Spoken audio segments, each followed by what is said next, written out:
बिस्मिल्लाहिर्रहमानिर्रहीम। क्लास को स्टार्ट करते हैं। अच्छा जी, फॉर्म्स को और उसके अंदर जो फील्ड सेट है उसको थोड़ा सा डिफाइन करते हैं। भाई देखो, फील्ड सेट क्या होती है कि मतलब एक फॉर्म को थोड़ा सा वैलिड तरीके से लिखना, ठीक है। उसके अंदर थोड़ी सी डिज़ाइन वगैरह देना, तो वो काम होता है फील्ड सेट का। उसके अंदर कोई और मैजिक वगैरह नहीं है। मैं पूरी स्क्रीन शेयर करता हूँ।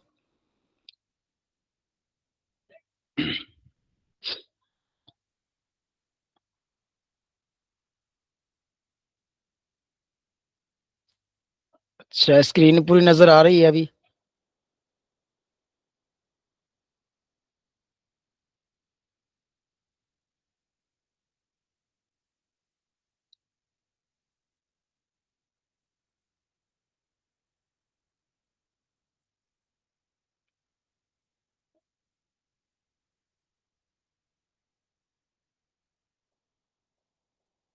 ओके।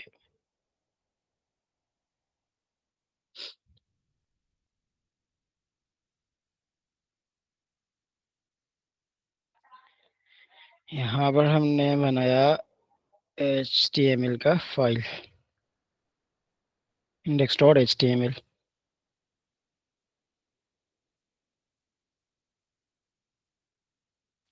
Shift 1, उसके बाद इंटर। अब यहाँ पर मैं लिख रहा हूँ इसको फील्ड सेट, ठीक है। यहाँ पर हमने दिया H1 के अंदर फॉर्म्स। मैंने एक फॉर्म बनाया, ठीक है। फॉर्म के अंदर क्या होता है, एक्शन। एक्शन के अंदर क्या होता है कि जो भी हम फॉर्म के अंदर डेटा फिल करते हैं वो सारी एक्शन के अंदर जो भी हम लिंक देंगे उस लिंक के थ्रू बैकएंड पर डेटा वो सारी जाएगी। ठीक हो गया। तो फॉर्म के फिलहाल मैं इधर हूँ हैश, ठीक है, मतलब कुछ भी ना जाए इसके अंदर। और फॉर्म के अंदर मिलेगा फील्ड सेट, ठीक हो गया।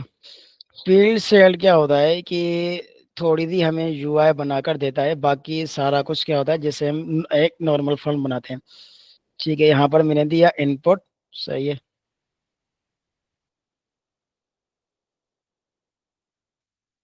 टाइप इसके रखा मैंने टेक्स्ट, और मैंने प्लेस होल्डर दिया कि भाई एंटर यूर नेम। और यहाँ पर मैंने ऊपर लेबल बनाया। लेबल के अंदर मैंने लिखा फॉर के अंदर मैंने कुछ नहीं दिया। यहाँ पर मैंने लिखा भाई नेम, ठीक हो गया। अब मैंने यहाँ पर दी बी आर, ठीक है। अब मैं दूसरा लेब इनपुट बना रहा हूँ, इसको बनाते हैं ईमेल। चलिए, यहाँ पर हमने लिखा भाई पासवर्ड। यहाँ पर मैंने लिखा inter sorry input type password, और यहाँ पर मैंने प्लेस होल्डर लिखा इंटर यूर पासवर्ड, सही हो गया। अब यहाँ पर मैं एक बी आर देता हूँ इसको। बी आर दिया मैंने। यहाँ पर मैंने एक इनपुट लिया बटन का, ठीक है, या फिर सबमिट का, ठीक है। और इसको मैं वैल्यू दे रहा हूँ कि लॉग इन, ठीक हो गया। अब देखो फील्ड शील्ड के अंदर क्या आएगा, मैं इसको थोड़ा सा कर लेता हूँ लाइव सर्वर के ऊपर। देखो यहाँ पर क्या थोड़ी सी यूआई बन के आ गई। यूआई कौन सी भाई, इसके क्या आ गया पूरा बैकग्राउंड, सॉरी बॉर्डर आ गया थोड़ा सा, सही है। उसके अलावा इसके अंदर होता है लेजेंड, सही है, फील्ड सेट के अंदर।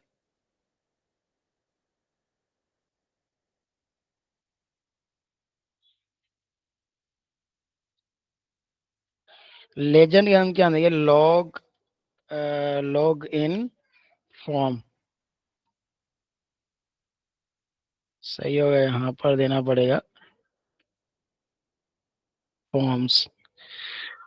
देखो इस बॉर्डर के बीच में क्या आ गया मेरे पास, लॉग इन फॉर्म, सही है। कि बस ये काम होता है फील्ड सेट का। अगर मैं इन सब को कॉपी पेस्ट कर लूँ, जी यहाँ पर मैंने लिखा है नॉर्मल सा, अगर मैं फील्ड सेट के बाहर दे रहा हूँ तो क्या हो रहा है, देखो ऐसे ही आ गए, सही है, जैसे ये आ रहे हैं। लेकिन फील्ड सेट में थोड़ा सा हमें यूआई अच्छी सी बना कर देता है भाई। एक बॉर्डर आ जाएगा और उसके अलावा इस बॉर्डर के सिर्फ टॉप पर, ठीक है, टॉप पर थोड़ा सा आगे करके यहाँ पर जो भी मैं लेजेंड के अंदर लिखूंगा वो सारी चीजें यहाँ पर मेंशन हो जाएगी। ठीक है, ये होता है कि भाई फील्ड सेल इस तरह से यूज होता है। इसमें कोई सवाल?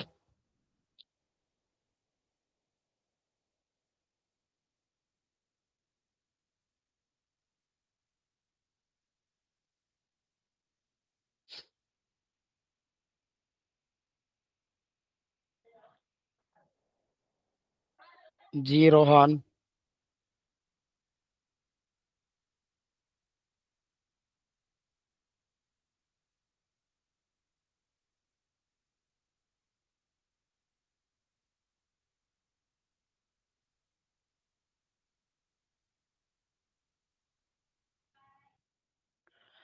अच्छा, इसके अलावा हमारे पास है एक्स्ट्रा मार्कअप्स। ठीक है, एक्स्ट्रा मार्कअप्स के अंदर हम क्या पढ़ेंगे? Specifying different version of H T M Ls. मतलब कि भाई एच टी एम एल के अंदर बहुत सारे वर्जन आए हैं। ठीक है, अब जो एच टी एम एल का अभी जो लेटेस्ट वर्जन चल रहा है वो कौन सा है? H T M L 5। सही है। उसके अलावा क्या है कि भाई आइडेंटिफाइंग एंड ग्रुपिंग एलिमेंट्स। मतलब कि भाई एलिमेंट्स को ग्रुप में कर देना। जैसे कि हमने क्या किया यहाँ पर, फॉर्म का जो एक एलिमेंट बनाया, ठीक है, और उन फॉर्म के एलिमेंट में सारे जो फील्ड्स दें वो सारे इनपुट वगैरह उसी फॉर्म के अंदर दिए। ठीक है, मतलब एक एलिमेंट के अंदर बहुत सारे एलिमेंट आ गए, मतलब ये क्या हुआ? ग्रुपिंग हो गई। सही है। उसके अलावा है कमेंट्स। मतलब कि भाई हम यहाँ पर मैंने लिखा यहाँ पर कंट्रोल और क्वेश्चन मार्क। ठीक है, कंट्रोल क्वेश्चन मार्क देंगे, ये क्या हो जाएगा हमारे पास? कमेंट हो जाएगा। अब इसके अंदर मैं लिख रहा हूँ भाई this is the log in form. ठीक है, अब ये किस लिए काम आता है? कमेंट हम तब देते हैं जब हमें किसी यूजर को बताना होता है, किसी डेवलपर को बताना होता है कि भाई मैंने इसके अंदर काम कौन सा किया है। ठीक हो गया। भाई मिसाल के तौर पर मैंने यहाँ पर ये छोटी सी वेबसाइट है, मैंने यहाँ पर काम किया। अब ये सेम ही प्रोजेक्ट कंपनी ने किसी और बंदे को दे दिया कि भाई आप करो। ठीक है, तो वो क्या करेगा भाई? देखेगा इसके अंदर कमेंट्स वगैरह होंगे तो उसको पढ़ने में आसानी होगी। भाई यहाँ पर लिखा this is the login form, मतलब ये बोलेगा भाई ये जो है वो कौन सा फॉर्म है? लॉगिन फॉर्म है। अब यहाँ पर मैं एक और फॉर्म बना लेता हूँ, यहाँ पर सेम ही सेम। यहाँ पर मैंने दिया कंट्रोल सी और यहाँ पर कंट्रोल वी। ठीक है, अब मैं यहाँ पर लिख रहा हूँ कमेंट के अंदर कंट्रोल क्वेश्चन मार्क, और मैंने यहाँ पर लिखा this is the sign sign up form. ठीक है, तो यूजर को पता चल जाएगा कि भाई ये कौन सा फॉर्म है, ये साइन अप फॉर्म है। सही है, और ये जो कमेंट्स हैं वो डायरेक्ट ब्राउजर पर शो नहीं होते। ठीक है, अब जैसे यहाँ पर मैंने आ गया और देखो यहाँ पर कहीं पर भी नहीं लिखा हुआ है कि भाई दिस इज लॉगिन फॉर्म या फिर this is sine up form. ठीक है, तो ये सिर्फ और सिर्फ डेवलपर्स के काम आता है कि भाई उनको काम समझने में, प्रोजेक्ट को समझने में थोड़ी सी आसानी हो जाती है। तो इसके लिए हम क्या देते हैं? कमेंट्स वगैरह दे देते हैं। और उसके अलावा क्या है कि भाई Meta information in I frames. अच्छा, मेटा इन्फॉर्मेशन क्या होती है? मेटा इन्फॉर्मेशन भाई एडिशनल इन्फॉर्मेशन अबाउट पेज। मतलब कि ये जो पेज है पूरा, इसके अंदर थोड़ी सी एडिशनल इंफॉर्मेशन दी जाए कि भाई हम इस पेज के अंदर क्या करना चाह रहे हैं। ठीक है, मिसाल के तौर पर यहाँ पर मैंने क्या लिखा है, यहाँ पर ऊपर फील्ड सेट। सही है, देखो यहाँ पर ऊपर टाइटल के अंदर फील्ड सेट लिखा हुआ है, तो ये क्या है? मेटा है हमारे पास। सही है, और मैंने इसको बताया कि भाई नेम व्यू पॉड। ठीक है, उसके बाद इसकी विड्थ को नहीं, कौन सी नहीं चाहिए भाई? जितनी डिवाइस की विड्थ है उतनी विड्थ होनी चाहिए। और इसका जूम इन जूम आउट कितना हो चाहिए? 1.0। ठीक है, यूटीएफ 8 क्या है हमारे पास? जो करेक्टर हम लिखते हैं, जैसे ये 1 to 9 और A to Z, ये सारी चीजें हमारे पास आती है यूटीएफ के अंदर, यूटीएफ 8। सही है, तो टाइटल मेटा वगैरह ये सारी चीज क्या है भाई? Extra information about page. इसके अंदर दो तरीके, दो चीजें हैं भाई। अगर सवाल आ जाएगी भाई एक्स्ट्रा इंफॉर्मेशन अबाउट पेज तो होगा मेटा। अगर बोले कि भाई एक्स्ट्रा इन्फॉर्मेशन अबाउट टैग, ठीक है, तो क्या हो जाएगा हमारे पास एट्रीब्यूट हो जाएगा। भाई एट्रीब्यूट के अंदर जो भी हम एक्स्ट्रा इन्फॉर्मेशन देंगे तो वो क्या हो जाएगा हमारे पास, सॉरी टैग के अंदर जो भी एक्स्ट्रा इन्फॉर्मेशन हम देना चाहेंगे तो हमारे पास क्या होगा, वो एज ए टैग यूज होगा, एट्रीब्यूट। अगर हम पेज के अंदर कोई एक्स्ट्रा इन्फॉर्मेशन देंगे तो वो हमारे पास क्या यूज होगा, मेटा यूज होगा। ठीक है। और उसके अलावा हमारे पास यहाँ पर है आई फ्रेम्स। सही है। आई फ्रेम्स क्या होता है कि भाई हम किसी भी वेबसाइट का, दूसरी वेबसाइट का कंटेंट अपनी वेबसाइट के अंदर कैसे डालें, कि भाई मिसाल के तौर पर मैं चाह रहा हूँ कि जो यूट्यूब है वहां से मैं वीडियो का लिंक मुझे मिल जाए और वो लिंक जो है वो मैं यहाँ पर अपनी वेबसाइट के अंदर रख लूँ। ठीक है। तो वो किस तरह से होगा, वो सारी चीजें आई फ्रेम के अंदर होती हैं। या फिर गूगल मैप है, ठीक है, उसके अंदर हमें पूरी प्रॉपर लिंक मिलती है, तो हम क्या करते हैं उस लिंक को यूज करके आई फ्रेम के अंदर रख के और फिर जो गूगल मैप है वो सारा हम अपनी वेबसाइट में यूज कर सकते हैं। से इसको थोड़ा सा आगे पढ़ते हैं, अभी चीजें क्लियर होने वाली है इंशाल्लाह। सही है। देखो यहाँ पर बोल रहा है भाई डॉग टाइप्स, सही है। ये HTML के कुछ वर्जन्स बता रहा है। HTML5 का वर्जन कौन सा है, डॉग टाइप HTML। देखो यहाँ पर भी हमने क्या दिया है, डॉग टाइप HTML, मतलब ये क्या है, HTML का लेटेस्ट वर्जन है। उसके बाद हम जब ऐसे इस तरह से कुछ देंगे भाई, डॉग टाइप HTML पब्लिक और ये लिंक वगैरह देंगे तो ये कौन सा वर्जन होगा, HTML का 5। और ये क्या है, HTML 1.0, ठीक है। और ये कुछ इस तरह से ये XML का डिक्लेरेशन, सही है। मतलब कि भाई HTML कुल वर्जन हैं, ठीक है, जो अभी लेटेस्ट वर्जन है वो है HTML5। ठीक हो गया। अच्छा जी, आगे चलते हैं। अच्छा, कमेंट्स मैंने आपको बता दिया, कमेंट्स क्या होता है कि हम डेवलपर्स को थोड़ा हेल्प आउट होता है कि भाई इसके अंदर हमने लिखा क्या है। ठीक है। कई बार ऐसा होता है कि बहुत सारी लाइंस का और बहुत सारे पेजेस का एक प्रोजेक्ट होता है, सही है, एक वेबसाइट होती है, तो उसको समझने में हमें कमेंट्स जो है ना वो बहुत सारी हेल्प करता है। जैसे कि यहाँ पर लिख रहा है कि भाई स्टार्ट इंट्रोडक्शन और एंड इंट्रोडक्शन। यहाँ से मैंने इंट्रोडक्शन स्टार्ट किया और यहाँ पर मैंने इंट्रोडक्शन खत्म किया। अब ये मेरा क्या है, मेन टेक्स्ट है, ठीक है।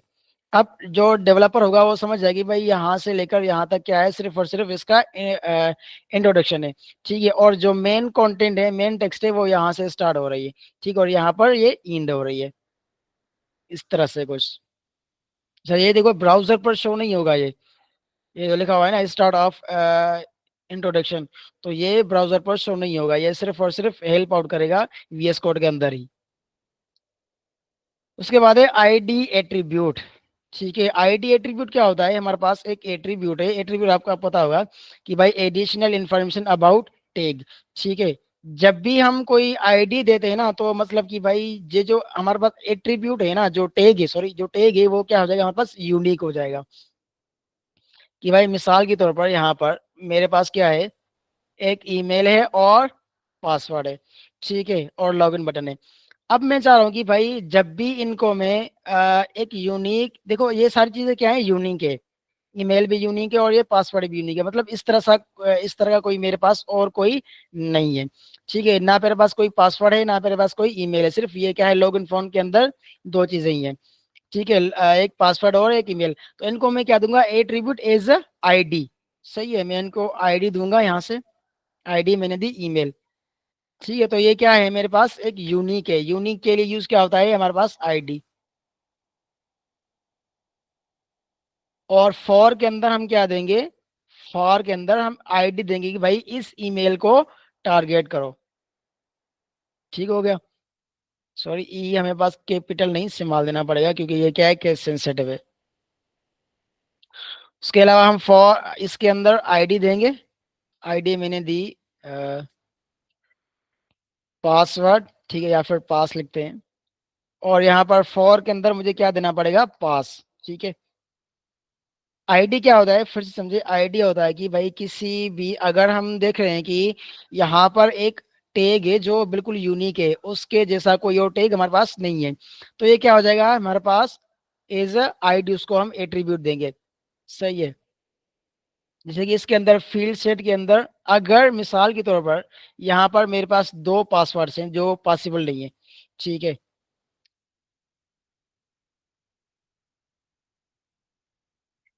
अब समझाने के तौर पर, ठीक है, मेरे पास दो पासवर्ड है। अब मैं इसको क्या दूंगा, इसको मैं दूंगा क्लास, सॉरी, क्लास में दूंगा पासवर्ड, ठीक हो गया।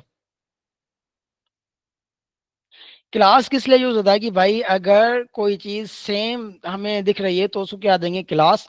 अगर कोई यूनिक एलिमेंट है, ठीक है, या फिर यूनिक टैग है, तो हम उसको क्या देंगे, आईडी। यहां तक क्लियर है।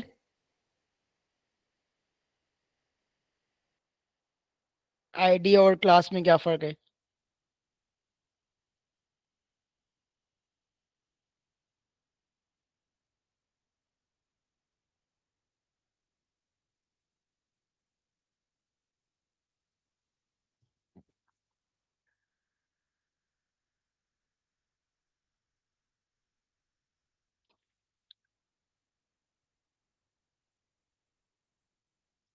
जी क्लास क्लियर है।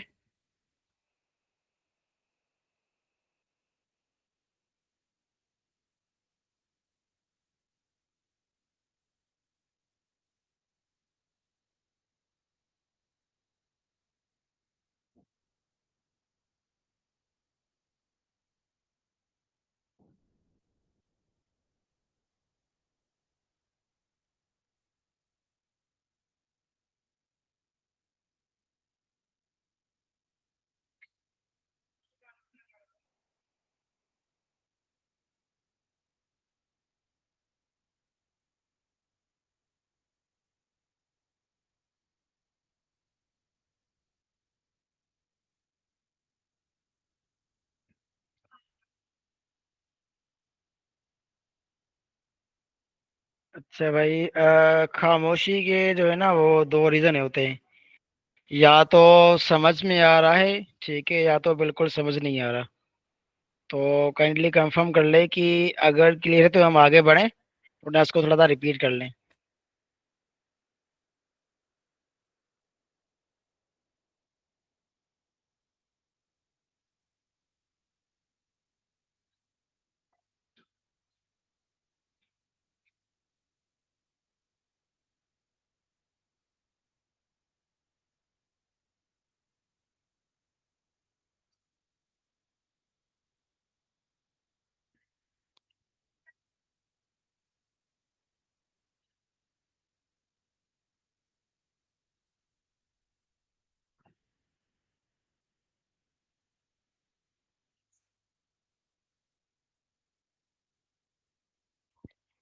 अच्छा जी, रिपीट कर लेते हैं आईडी और फॉर्म को, ठीक है। और इससे पहले हमने सिर्फ ये पढ़ा था कि फील्ड सेट क्या होता है, ठीक है। फील्ड सेट का हमारे पास क्या होता है, थोड़ी सी यूआई बना के देता है, और लेजेंड के अंदर हम जो भी चीज लिखते हैं तो वो कुछ इस तरह से दिखती है कि भाई टॉप पर थोड़ा सा उसको डिजाइन मिल जाता है, ठीक है, इस तरह से। और जब हम नॉर्मल फॉर्म लिखते हैं फील्ड सेट के बगैर तो वो कुछ इस तरह से होता है। और अगर फील्ड सेट के अंदर लिखते हैं तो कुछ इस तरह से होता है, ठीक है। कि भाई यहाँ पर क्या हो गया, थोड़ी सी हमें यूआई बन के मिल जाती है। और उसके अलावा हमने पढ़ा कि भाई आईडी एट्रीब्यूट क्या होता है और क्लास एट्रीब्यूट क्या होता है, ठीक है। अब थोड़ा सा इसको पढ़ लेते हैं। Every HTML element can carry the ID attribute, कि भाई हर जो एलिमेंट है वो आईडी एट्रीब्यूट ले सकता है, ठीक है। It is used to uniquely identify that element from other elements on the page। मतलब ये कि भाई ये आइडेंटिफाई करता है कि ये जो एलिमेंट है वो यूनिक है बाकियों की टैग से। ठीक हो गया। कि भाई मिसाल के तौर पर ये तीन मेरे पास पैराग्राफ के टैग है। जब मैंने इसको आईडी दे दी ना कि भाई मतलब कि ये सबसे क्या है, यूनिक है। ये क्या है, पैराग्राफ यूनिक पैराग्राफ है, ठीक है। कि मतलब इसके अंदर कोई और डेटा, एक जैसी डेटा और नहीं होगी, सही है। और यहाँ पर क्या हो सकता है भाई, एक जैसी डेटा हो सकती है इसके अंदर, क्योंकि ये क्या है, यूनिक नहीं है, ठीक हो गया। It's value should start with a letter or an underscore, not the number of or any other character. ये बोल रहा है कि भाई इसकी जो वैल्यू होगी, मतलब आईडी जो आप जब हम देंगे तो उसकी जो वैल्यू होगी वो स्टार्ट होगी कहाँ से, या तो लेटर से या फिर अंडरस्कोर से, नंबर से स्टार्ट नहीं होगी या फिर किसी और कैरेक्टर से स्टार्ट नहीं होगी। ठीक है। It's important that no number two element on the same page have the same value for their id attribute, otherwise the value no longer unique। ये बोल रहा है कि भाई अगर इसके अंदर सेम वैल्यू है, ठीक है, यहाँ पर भी आईडी है यहाँ पर भी आईडी है, अगर ये सेम दोनों के अंदर सेम वैल्यू तो वो क्या होगा, यूनिक नहीं होगा। ठीक है, तो हमें क्या करना चाहिए, अगर आईडी हम दे रहे हैं तो उसकी वैल्यू क्या करनी चाहिए, डिफरेंट रखनी चाहिए, एक यूनिक नेम देना चाहिए उसके वैल्यू के अंदर। ठीक हो गया। और आगे चलते हैं, ये सारी चीजें बता रहा है। ठीक है, क्लास एट्रीब्यूट क्या होता है। ये बोल रहा है कि every HTML element can also carry A class attribute. भाई हर HTML का एलिमेंट क्लास एट्रीब्यूट को ले सकता है, sometimes rather than unique identifying one element with in document you will want a way to identify several elements as being different from the other elements on the page। अच्छा, इसका मतलब है कि भाई, मतलब ये कि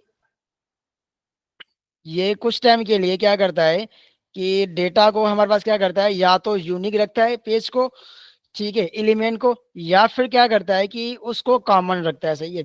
मिसाल के तौर पर हमने इंपॉर्टेंट यहाँ भी दे दिया और इंपॉर्टेंट यहाँ पर भी दे दिया। सही है। अब यहाँ पर दे दिया कि भाई एडमिटेंस, ठीक है, एडमिटेंस। अब इसका मतलब क्या है, मतलब ये कि भाई ये जो पैराग्राफ है और ये पैराग्राफ है, ठीक है, ये हमारे पास क्या है, कॉमन है। सही है, क्योंकि इसके अंदर भी क्लास है कि ये, और इसके अंदर भी क्लास इंपॉर्टेंट है। लेकिन ये क्या है, सबसे यूनिक है, इससे भी यूनिक है और इससे भी यूनिक है। सही है।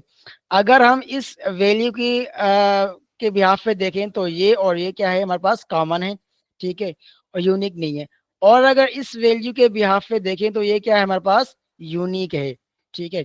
ये बोल रहा है कि सम टाइम हमारे पास क्या यूज होता है, यूनिक यूज होता है, या फिर हमारे पास एक मल्टीपल जो एलिमेंट्स है उसके अंदर यूज होता है। Sometime rather than uniquely identify one element with in a document. ठीक है, कि भाई जो डॉक्यूमेंट है हमारा उसके अंदर आइडेंटिफाई करता है यूनिकली। ठीक है। और you will want a way to identify several elements as being different from the other elements on the page। सही है, कि भाई आइडेंटिफाई करता है कि यहाँ पर ये जो पेज है, अच्छा इसको मैं हटा देता हूँ। ठीक है, ये जो हमारे पास पेज बना हुआ है, ठीक है, उसके अंदर 3 पैराग्राफ है। सही है। तो उसके अंदर कभी कभी जो यूनिकली डिफाइन करता है, सही है, और ये यूज होता है एज अ कॉमन के लिए। सही है, मतलब मल्टीपल जो टैग्स हैं उनको डिफाइन करने के लिए। चलिए, for example, you might have some paragraph of this text that contain information that is more important than others and want to distinguish these elements, or you might want to differentiate between links that point to other pages on your own site and links that point are external files। सही है, कि भाई बोल रहा है कि sometimes क्या होता है कि देखो यहाँ पर इसने क्या दिया है, एक ही दिया है। सही है, इसके अंदर वैल्यू क्या दी है, इंपॉर्टेंट, मतलब ये अगर मैं ये क्लास हटाता हूँ, ठीक है, तो ये क्या हो जाएगा, मेरे पास एज ए यूनिकली वर्क करेगा। ठीक है, अगर मैं इसको भी दे रहा हूँ तो ये क्या हो जाएगा, मेरे पास कॉमन यूज होगा। सही है, कि भाई इसको भी मैंने दे दिया है क्लास और इसको भी मैंने क्लास दे दिया है। सही है। अब जब मैं क्लास को इंपॉर्टेंट को यूज करूंगा ना, तो जो मैं फंक्शनलिटी, जो मैं स्टाइलिंग इस वाले पेज को दूंगा वो इस वाले पेज पर भी इम्प्लीमेंट हो जाएगी। सही है। और जब भी मैं ये इस वैल्यू को टारगेट करूंगा ना CSS के अंदर या फिर जावास्क्रिप्ट के अंदर, या फिर इसको मैं कोई फंक्शनलिटी या स्टाइलिंग दे दूंगा, तो सिर्फ इसी ही पैराग्राफ को वो चीज मिलेगी। सही है, वो स्टाइलिंग मिलेगी या फिर वो फंक्शनलिटी मिलेगी, इस वाले पैराग्राफ को नहीं मिलेगी। ठीक हो गया, कि भाई समटाइम्स ये क्या होता है, एज अ यूनिकली वर्क करता है, और समटाइम्स ये एज अ कॉमन भी वर्क करता है। सही है, वो हमारे ऊपर डिपेंड है। चलिए आगे चलते हैं, क्या है, ब्लॉक एलिमेंट्स। सही है। अच्छा, सबसे पहले मुझे ये बताएं कि भाई क्लास और आईडी के अंदर जो रेफरेंस था वो सबका क्लियर है या नहीं।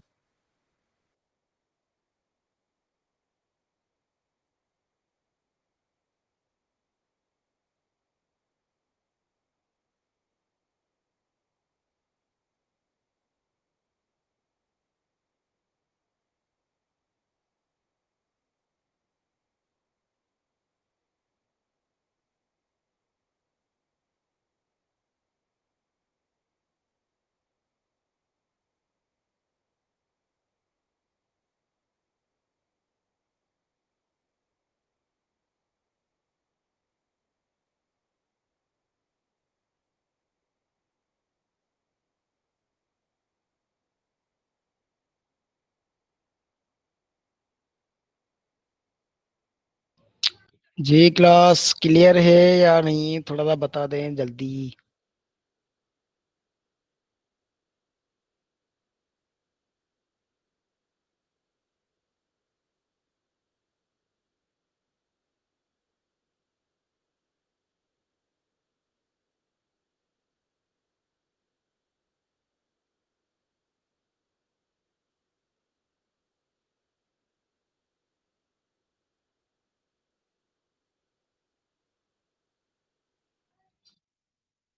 इसके बाद हमारे पास आ रहा है ब्लॉक लेवल एलिमेंट्स। सही है, ये हमने पहले भी डिस्कस किया था।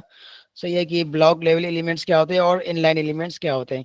ठीक है, फिर भी इसको रिपीट कर लें, टॉपिक आ गया है। सही है, तो ब्लॉक लेवल एलिमेंट्स वो एलिमेंट्स होते हैं जो बोलते हैं कि भाई मैं अपने साथ किसी और एलिमेंट को नहीं जगह दूंगा।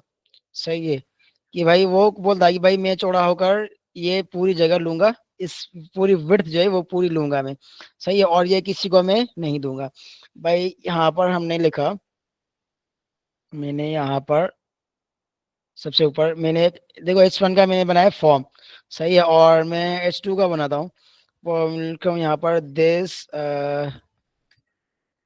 This is the block level element, ELEMEN, ठीक हो गया। और मैंने यहाँ पर एक और दिया आई का टैग, आई का टैग दिया। ठीक है, और मैं यहाँ पर दे रहा हूँ कि भाई दिस इज दी,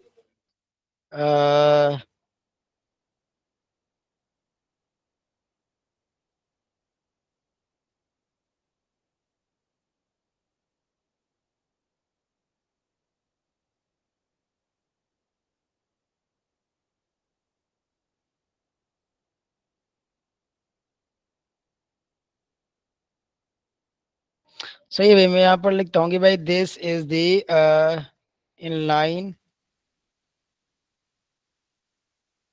एलिमेंट। ठीक हो गया, और मैं यहाँ पर लिखता हूँ एक स्पेन का टैग है हमारे पास जो इनलाइन है। ठीक है, this is also inline element. सही हो गया, आल्सो। अब यहाँ पर मैं इसका आउटपुट देखता हूँ कि आउटपुट इसका किस तरह से आ रहा है। सही है, तो ये देखो this is the block level element. अब H2 के ने क्या किया कि भाई यहाँ पर जगह नहीं दी इसको। भाई ये जो हमारे पास आय का टेक था उसने बोला कि भाई H2 के बोला कि भाई मेरे पास आपके लिए जगह नहीं है क्योंकि मैं क्या हूँ, ब्लॉक लेवल एलिमेंट हूँ। सही है, मैं आपको अपने साइड में जगह नहीं दूंगा। लेकिन आय क्या है हमारे पास, इनलाइन है, और स्पेन का टे क्या है हमारे पास, इनलाइन है। तो इसने बोला कि भाई कोई मसला नहीं है, मैं भी इनलाइन हूँ और आप भी इनलाइन हो, तो जगह एडजस्ट कर लेते हैं यहाँ पर। ठीक है, तो ये क्या हो गए, एक ही लाइन के अंदर आ गए। लेकिन ब्लॉक लेवल एलिमेंट था, उसने बोला कि भाई मेरे पास कोई जगह नहीं है आपके लिए। सही है, तो मैं बिल्कुल चौड़ा होकर ये जगह पूरी स्पेस में यहाँ पर कवर करूंगा, और मैं आपको यहाँ पर कोई भी स्पेस नहीं दूंगा। तो ये फर्क होता है ब्लॉक लेवल और इनलाइन एलिमेंट का। ठीक है, और आगे चलते हैं इससे। इनलाइन एलिमेंट हमने समझ लिया क्या होता है कि भाई जो भी एलिमेंट्स जो एक ही लाइन के अंदर आ जाए। ठीक है, यहाँ पर जैसे EM का टैग है या फिर B का टैग है। सही है, तो ये क्या है, इनलाइन एलिमेंट्स है।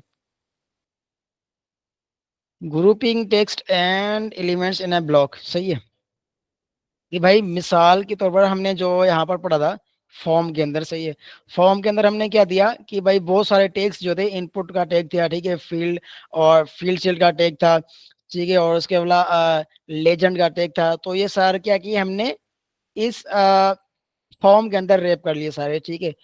तो डिव भी हमारे पास एक इस तरह का कोई होता है कि जिसके अंदर हम मल्टीपल टैग्स रख सकते हैं, ठीक है। यहाँ पर एक टैग है div नाम का, ठीक है। The div element allows you to group a set of elements together in a one block level box। ठीक हो गया कि भाई एज हमारे पास बॉक्स है, ठीक है, उसके अंदर हम मल्टीपल चीजें रख सकते हैं, सही है।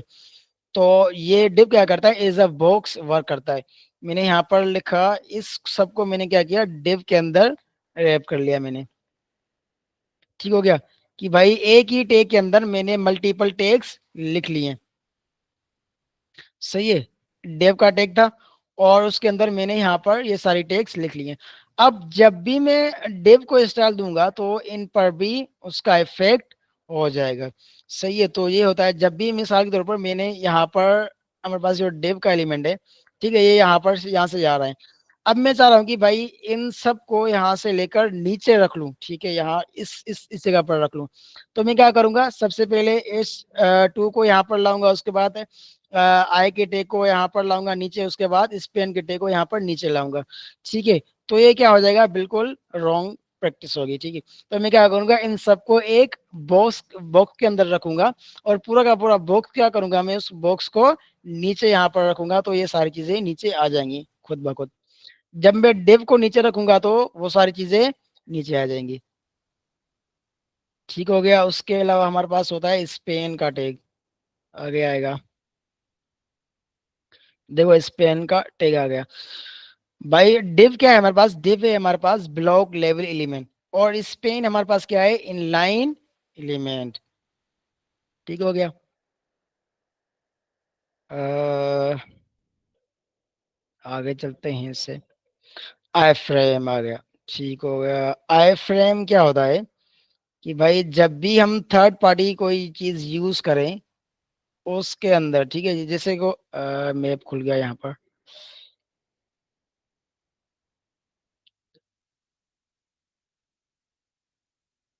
अच्छा जी, हट हो गया।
अच्छा फ्रेम, अच्छा स्क्रीन क्लियर आ रही है, एक थम दे दें कि स्क्रीन क्लियर आ रही है नहीं। ठीक हो गया। ओके। अच्छा एफ फ्रेम मैंने आपको बताया, एफ फ्रेम क्या करता है कि भाई जो जब भी हम कोई थर्ड पार्टी चीज यूज करते हैं, ठीक है, जैसे कि मैंने यहाँ पर क्या यूज किया है, मैप यूज किया है, सही है। तो मैप की क्या करूंगा, मैं सिर्फ उसकी लिंक दूंगा और उसकी लिंक यहाँ पर रखूंगा, तो ये पूरा मैप यहाँ पर मेरी वेबसाइट के अंदर आ जाएगा। ठीक है, जैसे कि मैं अब चाह रहा हूँ कि भाई अपनी यूट्यूब की वीडियो अपनी वेबसाइट के अंदर रखूँ, ठीक है, तो मैं क्या करूँगा, वहां से जो लिंक होती है वो कॉपी पेस्ट करके और यहाँ पर मैं अपलोड कर सकता हूँ, ठीक है, यहाँ पर उसकी लिंक लगा सकता हूँ, जैसे यहाँ पर मैंने लिखा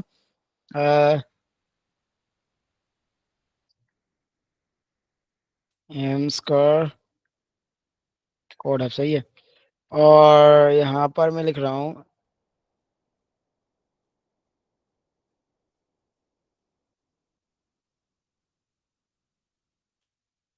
चलिए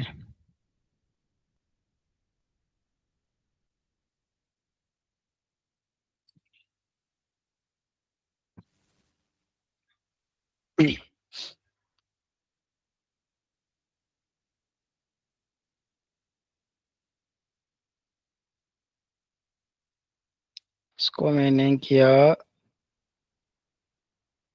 शेयर, और यहाँ पर देखो मुझे एक लिंक मिले, ठीक है, मैंने इसको कॉपी किया। सही है, कॉपी करने के बाद मैंने यहाँ पर सबसे ऊपर लगाया आई फ्रेम, ठीक हो गया। इस सार्स के अंदर मैंने क्या दिया, वो लिंक दे दी। सही है, यूट्यूब की मेरे पास। अब यहाँ पर मैं देखूंगा कि वेबसाइट के अंदर, देखो ये रिफ्यूज टू कनेक्ट। सही, लाइव सर्वर के अंदर मसला आ रहा होगा मेरे ख्याल से। हम्म,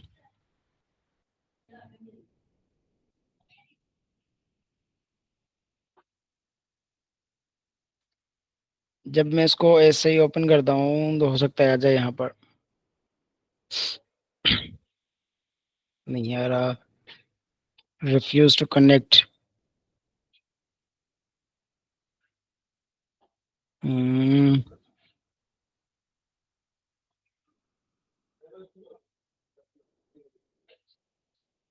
यहाँ पर मुझे पूरा आई फ्रेम मिल रहा है, सही है। तो क्या करूँगा मैं, इसको कॉपी और पेस्ट। सही है, ऐसे करके देखते हैं।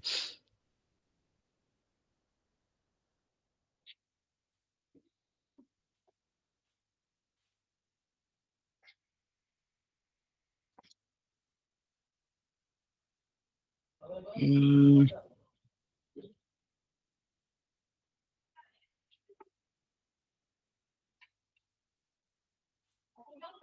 सही हो गया, अब देखते हैं क्या होता है।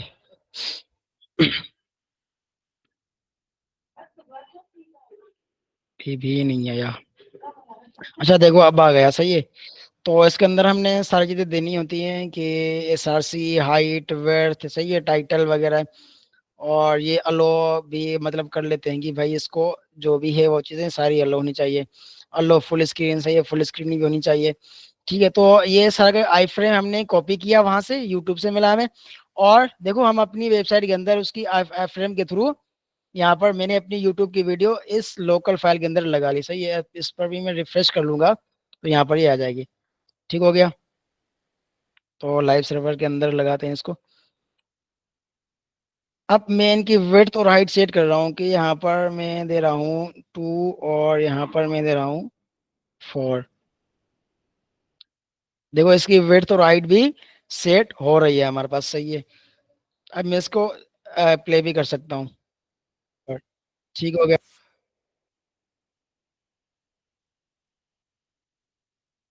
अपनी लोकल वेबसाइट के अंदर मैं इसको भी यूज कर सकता हूँ, ठीक हो। चलिए, हमारे पास क्या होता है, आई फ्रेम। आई फ्रेम क्या होता है कि भाई हम जब भी कोई थर्ड पार्टी चीज यूज करते हैं अपनी वेबसाइट के अंदर, मिसाल के तौर पर किसी और वेबसाइट का जो वीडियो वगैरह होता है या फिर मैप होता है या फिर कोई और चीज हम यूज कर रहे हैं, तो हम इसके अंदर आई फ्रेम के अंदर यूज करेंगे। ठीक हो गया। अच्छा, उसके अलावा हमारे पास होता है, उसके अंदर SRC होता है, हाइट, वेट, तो ये सारी चीजें होती हैं। उसके बाद स्क्रोलिंग होती है कि भाई ये स्क्रॉल हो या ना हो, ठीक है। यहाँ पर मैप के अंदर जब हम स्क्रॉलिंग दे देंगे तो ये क्या हो जाएगा, स्क्रॉल भी हो जाएगा। ठीक है। और फ्रेम बॉर्डर, मतलब फ्रेम के अंदर बॉर्डर होना चाहिए, सीमलेस भी होना चाहिए। ठीक है, इंफॉर्मेशन अबाउट योर पेज।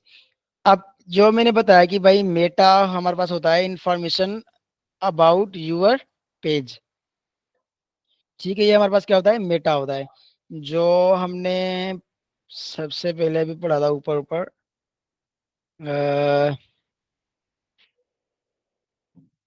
शायद ऊपर होगा, नीचे आ जाते हैं, dog type, comments, ID attribute,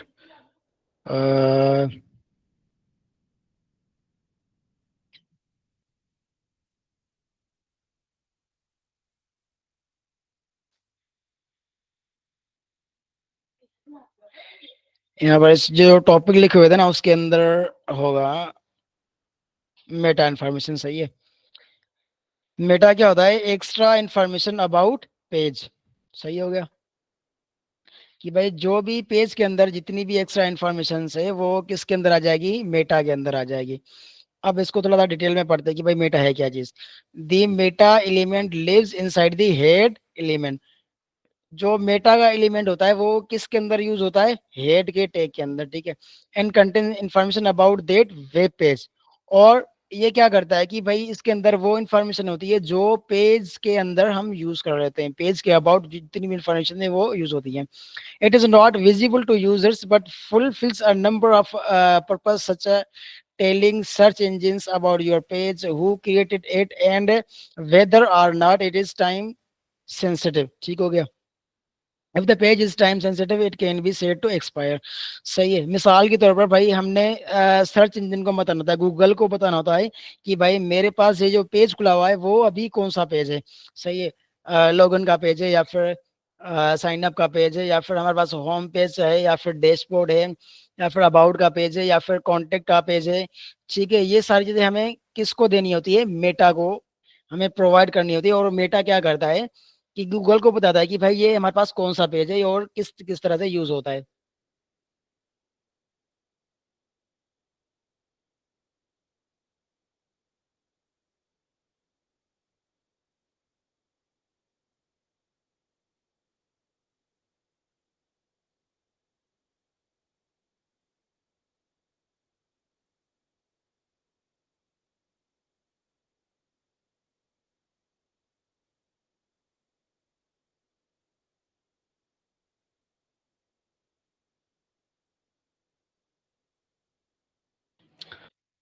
अच्छा जी, ये चीजें क्लियर हो गई।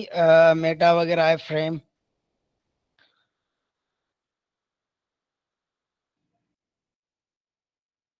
उसके अलावा होता है हमारे पास, सही है, ऑथर होता है, प्रोग्रामा एक्सपायर्स। सही है। इसके करेक्टर्स कि भाई जब भी हम कोई सेमी कॉलन वगैरह यूज करना चाहे, कॉलन वगैरह यूज करना चाहे, ग्रेटर देन यूज करना चाहे या फिर लेस देन यूज करना चाहे, तो उन सब के कोड्स यहाँ पर है। सही है।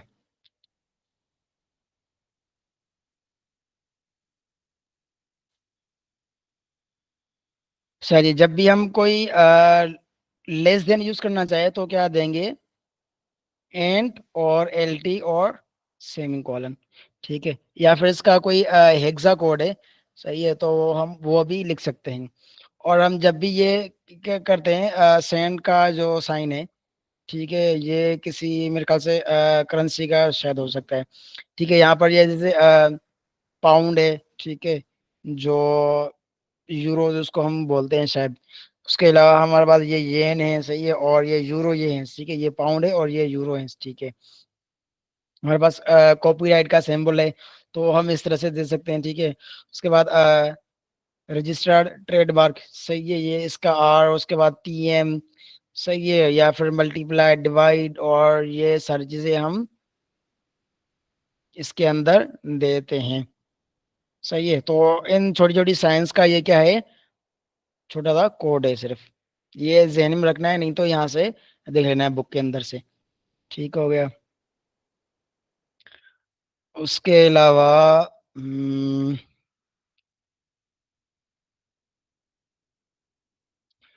फ्लैश वीडियो एंड ऑडियो, ये हमारे पास काम का नहीं है इतना। ठीक है।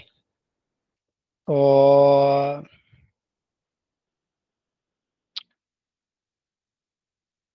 We have done the HTML। सही है। अच्छा जी, हमने आज आज जो है ना वो HTML कंप्लीट कर लिए। सही है। तो अच्छा, सबसे पहले मुझे ये बताएं कि HTML के अंदर जिसका भी जो भी सवाल हो वो काइंडली अभी पूछ लें, वरना हम आगे CSS की तरफ मूव हो जाएं।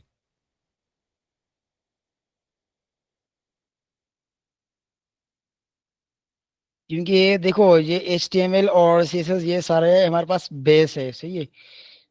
ये सारी चीजें हमारा बेसिक चीजें हैं। तो ये बेसिक चीजें अगर क्लियर हो जाएगी ना तो आगे मतलब सीखने में कोई दिक्कत नहीं होगी। तो ये ध्यान रखना है कि इसको लाजमी लाजमी लाजमी जो है ना वो अच्छे से सीखना है, HTML CSS और जावास्क्रिप्ट को। ये तीन जो है ना मेन बेसिक चीजें हैं किसी भी वेबसाइट को बनाने के लिए। तो हम पहला स्टेप कवर कर चुके हैं HTML का।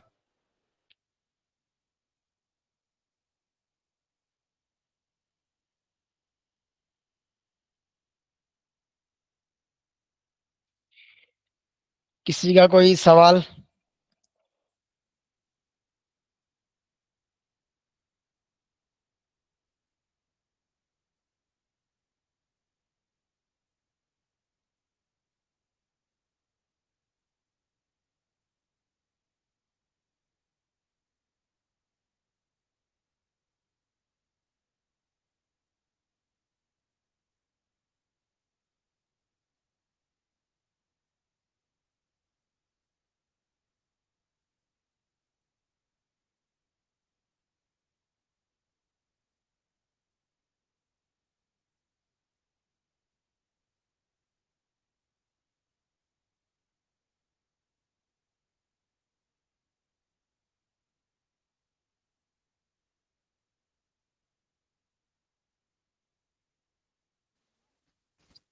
सर आई फ्रेम यूज़ कयो लिंक ॼण लाइ जीअं यूट्यूब जी तव्हां लिंक रखी उहो असां एंकर टेक यूज़ कंदा आहियूं लिंक लाइ, पोइ इन्हनि में फ़र्क़ु कहिड़ो आहे? भाई देखो, एंकर टेग जो जो यूज होता है वो हमारे पास यूज होता है एज अ पेजेस को कनेक्ट करने के लिए। ठीक है, अब आई फ्रेम के थ्रू हम एक पेज से दूसरे पेज तक नहीं जा सकते ना। ठीक है, तो उसके अंदर जो भी हमें कुछ कोई चीज दिखानी होती है वो आई फ्रेम के अंदर हम यूज कर लेते हैं। और जब भी दो पेजेस को कनेक्ट कर लेते हैं ना तो उसके अंदर हम एंकर टैग का यूज करते हैं। ठीक हो गया। अच्छा, हमारे पास इंट्रोडक्शन टू CSS सही है। अब CSS क्या होता है? CSS हमारे पास होता है कैस्केडिंग स्टाइल शीट। सही है, C से क्या होता है? कैस्केडिंग। और S से होता है स्टाइल। और S से शीट। सही है।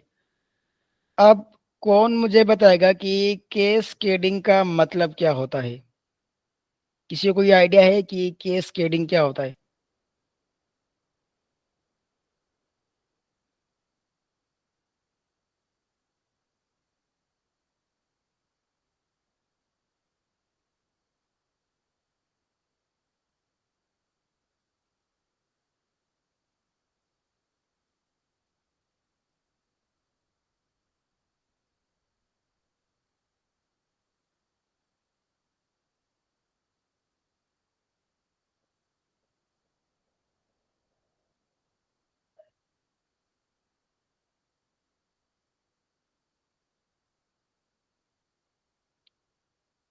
जी क्लास किसी, अच्छा जी। अच्छा, ये आप सब ने कैस्केडिंग के बारे में पढ़ कर आना है। ठीक है, तो मैं कल समझाऊंगा भी, और कैस्केडिंग क्या होता है वो भी मैं बताऊंगा। सही है, लेकिन ये आपके ऊपर छोड़ रहा हूँ कि अच्छे से इसको पढ़ कर आना है। ठीक है, तो मैं इस कैस्केडिंग के थ्रू मैं सवाल पूछूंगा और इसके अंदर बहुत सारे सवाल आता होंगे। सही है, तो लाजमी लाजमी लाजमी ये पढ़कर रहेगा कि कैस्केडिंग होता क्या है। ठीक है, अब CSS क्या है? वाट CSS डज। CSS क्या करता है? CSS करता है कि भाई किसी भी पेज को स्टाइलिश बनाने के लिए, उसको कलर देने के लिए, उसको बैकग्राउंड कलर देने के लिए, ठीक है, उसको बॉर्डर देने के लिए, सही है, उसके अंदर एनिमेशन लगाने के लिए, तो ये सारी चीजें क्या करती है? हमारे पास CSS यूज होता है। देखो, ये हमारे पास सिंपल HTML है। सही है, इसके अंदर ना कोई कलर है, ना कोई बैकग्राउंड कलर है, और ना कोई बॉर्डर इसके अंदर हम कोई अपना दे सकते हैं। सही है, देखो ये क्या हो रहा है हमारे पास? ब्लैक लेटर से। ठीक है, तो मैं चाह रहा हूँ कि भाई ये रेड हो जाए, तो HTML के अंदर ये पॉसिबल नहीं है। सही है, पॉसिबल है लेकिन वो क्या है, पुरानी प्रैक्टिस है। ठीक है, लेटेस्ट के अंदर ये चीजें यूज बेस्ट प्रैक्टिस नहीं होती। सही है, मतलब कि भाई जो जिसका काम है उसको करने दो। सही है, अब मैं इसको कलर और ये कुछ दे दूंगा तो इसके ऊपर आ जाएंगे, लेकिन ये बेस्ट प्रैक्टिस नहीं है। ठीक है, तो बेस्ट प्रैक्टिस क्या है कि हम इसको अलग से फाइल बना दें सीएसएस का और उसको उसके अंदर सीएसएस में यूज करें। ठीक है, तो कि भाई हाउ सीएसएस वर्क्स। ठीक है, ये जो मैंने बताया ना कि भाई कैस्केडिंग क्या होता है, ठीक है, कैस्केडिंग, तो ये है कि हाउ सीएसएस वर्क्स। ये सवाल जो है ना वो कैस्केडिंग के अंदर आता है कि भाई सीएसएस कैसे वर्क करता है। उसके अंदर आईडी जो है उसकी स्पेसिफिसिटी कितनी होती है, क्लास की कितनी होती है, इनलाइन की कितनी होती है, एक्सटर्नल की कितनी होती है, इंटरनल कितनी होती है, और जब हम इम्पोर्टेंट का दे रहे हैं तो उसको वो कैसे मैनेज करता है, तो वो सारी जो चीज आती है कैस्केडिंग के अंदर। ठीक है, तो ये आपने सब मुझे बताना है कि भाई हाउ सीएसएस वर्क, कैस्केडिंग क्या होता है, सही है, और ये कैसे वर्क करता है प्रॉपर तरीके से एक एक करके बताना है, और सबने बताना है। ठीक है, उसके बाद रूल्स प्रॉपर्टीज एंड वैल्यूज, सही है, उसके अंदर कौन से रूल्स अप्लाई हो रहे हैं, कौन सी प्रॉपर्टीज हम यूज कर सकते हैं, और उन प्रॉपर्टीज की कौन कौन सी वैल्यू हम दे सकते हैं। ठीक है, तो ये हमारे पास होता है पूरा सीएसएस का फ्लो। कि आगे चलते हैं।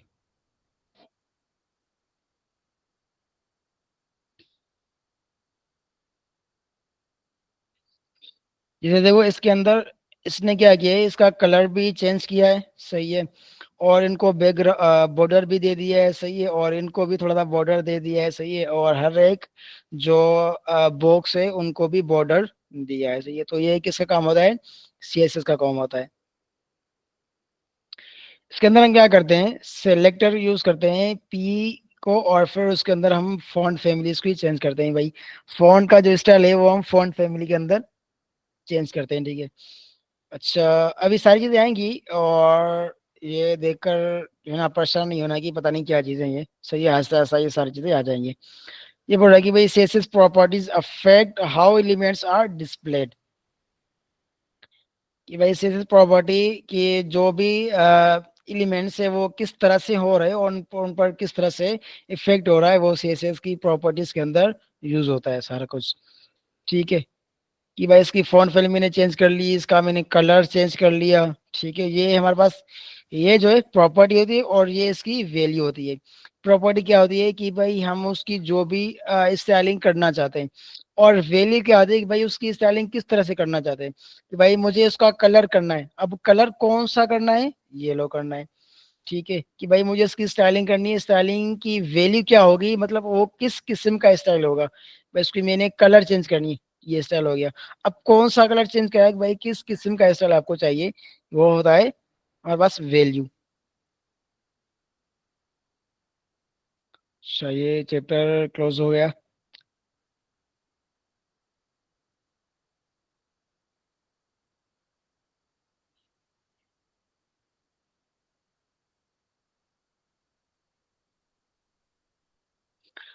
अच्छा, सीएसएस जो हमारे पास यहाँ पर यूज होती है वो तीन तरह की चीजें होती है। एक होती है हमारे पास इंटरनल, एक होती है हमारे पास इनलाइन, और एक होती है हमारे पास एक्सटर्नल। ठीक हो गया। अब मिसाल के तौर पर यहाँ पर एक H1 है, सही है, इनको मैं दे रहा हूँ यहाँ पर स्टाइल, और मैं इसका कलर चेंज कर रहा हूँ, कलर मैंने दिया यहाँ पर ब्लू। सही हो गया। तो जब भी मैं अपनी वेबसाइट में जाऊंगा यहाँ पर, इसका देखो कलर कौन सा हो गया, ब्लू। अब जब भी मैं कोई स्टाइल उसी टैग के अंदर एक ही उसी टैग के अंदर लिख रहा हूँ ना, तो वो क्या हो जाएगा हमारे पास इनलाइन सीएसएस।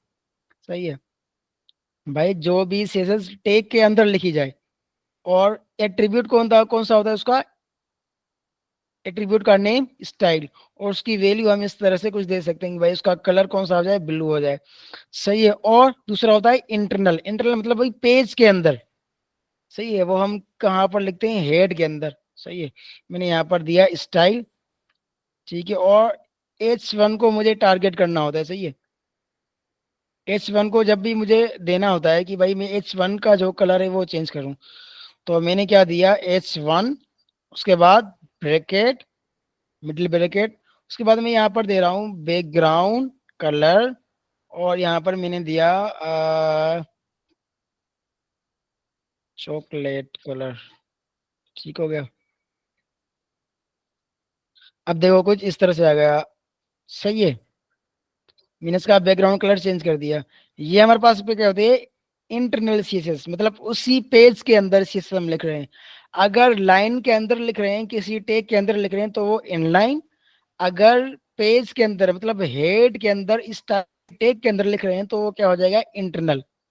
अब एक्सटर्नल क्या होता है, एक्सटर्नल हमारे पास होता है कि भाई यहाँ पर एक और फाइल बनाए अलग से, उस फाइल को HTML से लिंक कर लें और फिर हम उसको यूज करें। भाई मैंने यहाँ पर लिखा style dot C S S, enter मैंने किया। सही, अब लिंक कैसे करना है, यहाँ पर टाइटल के नीचे मैंने दिया लिंक, और एच रेफ के देखो यहाँ पर आ रहा है, रिलीज के अंदर क्या आ रहा है, स्टाइल शीट। सही है, स्टाइल शीट मैंने कौन सी दी है, डॉट स्लेश। सही है, मैंने आपको बता दिया कि भाई अगर फाइल चेक करना है कि भाई किस फाइल के अंदर जाना है, मुझे क्या करना है, डॉट स्लेश। और मुझे कहाँ पर जाना है, style dot C S S. अब मैं सी एस एस से कनेक्ट हो चुका हूँ। ठीक है, अब मैं चाहता हूँ कि भाई इसका H1 जो है उसका फॉन्ट फैमिली या फिर फॉन्ट स्टाइल दे दे कि भाई इटैलिक हो जाए। सही है, अब रिफ्रेश किया।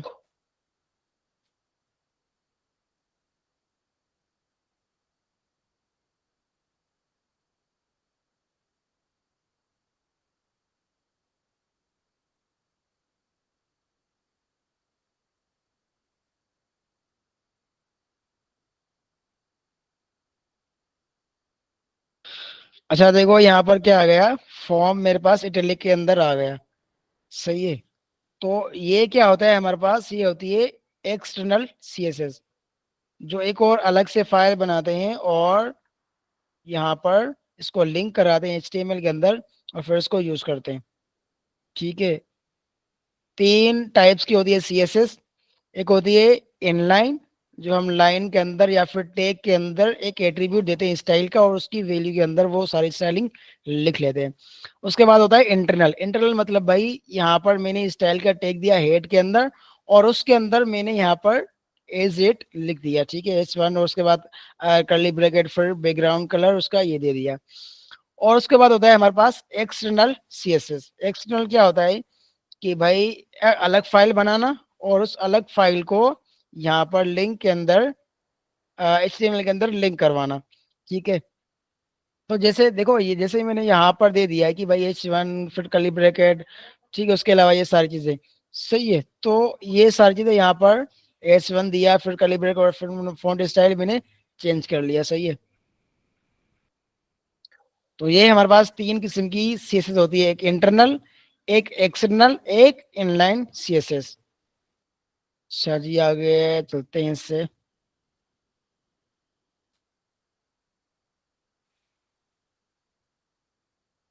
जी अमजद, सवाल पूछ ले। जी सर, जीअं तव्हां इंटरनल सी एस जो तव्हां H1 खयो, सर कोडिंग में असां बटन एंड जीअं H1 खयो आहे, त पोइ जेको असां कलर ॾिनो आहे उहो H1 सभिनी खे उहो अची वेंदो, या उन जो सीन कीअं आहे सर? ऐं ॿियो सुवालु आहे पर इन जो आंसर मिले त बाद में कयूं था। सवाल थोड़ा रिपीट करना। सर तव्हां एक्सटर्नल जो H2 खणी तव्हां हुनखे कलर ॾिनो, ठीकु आहे सर, त असांजो H2 हिकु चकर यूज़ थियल हो फॉर्म, त सर असांजी वेबसाइट में जीअं ठाहियूं था बटन हंधि असांजे H2 यूज़ थियल आहे, ऐं असां उनखे कॉल कयूं था हेड में, त असां उन सभिनी जो ई रंग चेंज थींदो या हिकिड़े जो ई थींदो? अच्छा, वो तो सबका चेंज हो जाएगा। अगर हम एक एट्रीब्यूट को जो है ना टारगेट कर रहे हैं, तो फिर सबका चेंज हो जाएगा भाई। बेहतरीन सवाल पूछा अमजद ने कि देखो यहाँ पर मैंने H1 हमारे पास एक ही है। सही, अब मैं चाह रहा हूँ कि एक और H1 यहाँ पर हो। ठीक है, H1। सही है, और मैं यहाँ पर दे रहा हूँ कि दिस इज द हेडिंग 1। सही हो गया। अब इसका सिर्फ कलर चेंज नहीं होगा, क्योंकि यहाँ पर अच्छा इसका मैं स्टाइल दे रहा हूँ, और यहाँ पर मैं इसका दे रहा हूँ कलर, और कलर दे रहा हूँ मैं इसका वाइट। अब देखते हैं क्या होता है इसके अंदर ना। सर इहो त इनलाइन थियो न, तव्हां हूअं त हेड इंटरनल त हेड में थो थिए न। जी हाँ बिल्कुल। देखो ना, जब हमने इंटरनल के अंदर H1 दिया और उसका बैकग्राउंड कलर हमने कौन सा दिया, चॉकलेट। अब इस H1 का भी चेंज हो गया और इस H1 का भी चेंज हो गया। सही है। अब जितनी भी हमारे पास H1 होगी उन सब का जो बैकग्राउंड कलर होगा वो कौन सा हो जाएगा, चॉकलेटी कलर। ठीक है। और उन सब का जो स्टाइल होगा वो कौन सा हो जाएगा, इटैलिक हो जाएगा। क्यों इटैलिक होगा, क्योंकि हमने एक्सटर्नल सीएसएस के अंदर लिखा है। एक्सटर्नल सीएसएस के अंदर मैंने क्या दिया, इसको H1 को फॉन्ट साइज इटैलिक। अब मैं जितने भी यहाँ पर बना लूंगा ना H1, सही है, मैंने एक और H1 लिख लिया यहाँ पर। सही है। और मैं यहाँ पर लिख रहा हूँ कि भाई क्लास 6।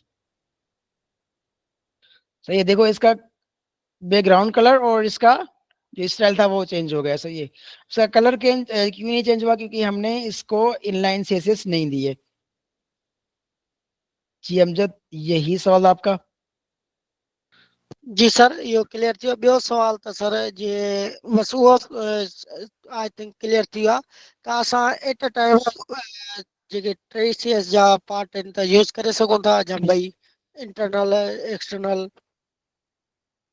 ये बिल्कुल तीनों यूज कर सकते हैं एट अ टाइम।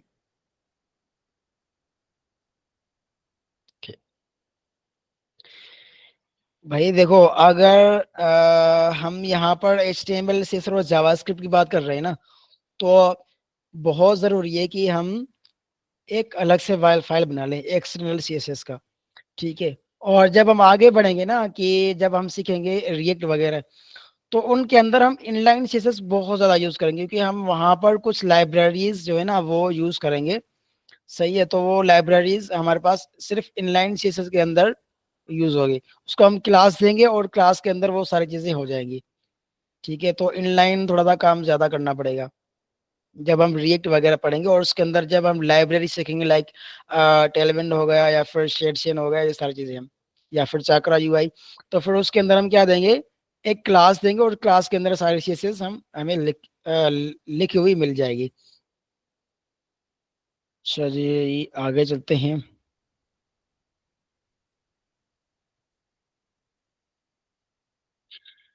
अच्छा, इसने कुछ दे दिया है कि भाई हमारे पास एक यूनिवर्सल सिलेक्टर होता है, एक टाइप सिलेक्टर होता है, एक क्लास सिलेक्टर होता है, ID सिलेक्टर होता है, फिर चिल्ड्रन सिलेक्टर होता है, फिर डिसेंट सिलेक्टर होता है, फिर एडजेसेंट सिबलिंग होता है, फिर जनरल सिबलिंग होता है। ठीक है। ये सारी चीजें दे दी हैं इसने, कि भाई यहाँ पर यूनिवर्सल क्या होता है, यूनिवर्सल की भाई सब टेक पर, जितने भी टेक्स है उन सब पर एक ही जो है स्टाइलिंग लग जाए। सही है। तो हम उसको कहते हैं यूनिवर्सल सेलेक्टर। उसके बाद होता है हमारे पास टाइप सेलेक्टर या फिर एलिमेंट सेलेक्टर, कि भाई मैंने यहाँ पर क्या दिया, H1 दिया, फिर कामा H2 दिया, फिर कामा H3 दे दिया। यहाँ पर जैसे देखो, मैंने यहाँ पर H1 भी यूज किया, H2 भी यूज किया, I भी यूज किया। सही है। और आई को छोड़कर हम यहाँ पर स्पेन को भी यूज कर लेते हैं। ठीक है। H1 और उसके बाद H2 भी और उसके बाद स्पेन भी। ठीक हो गया। अब यहाँ पर मैं जाऊंगा, देखो स्पेन भी क्या हो गया मेरे पास, इटैलिक हो गया। सही है। और ये जो H2 था वो भी हमारे पास इटैलिक हो गया। सही है। तो हम मल्टीपल टेक्स दे सकते हैं, एक मल्टीपल टेक्स को एक जो है ना स्टाइल दे सकते हैं। सही है। बजाय जो हम यहाँ पर ऐसे लिखें, कि मिसाल के तौर पर मैंने यहाँ पर लिखा कि भाई H2 का मैंने यहाँ पर लिख दिया। सही है। H2 का मैंने लिखा और फिर मैंने लिखा फॉन्ट स्टाइल और इटैलिक। सही है। Sorry, font style. ठीक हो गया। तो हम फिर मैं क्या करूंगा, यहाँ पर स्पेन का लिखूंगा। सही है। और उसका फिर से दूंगा कि भाई फॉन्ट और स्टाइल। ठीक है, इटैलिक।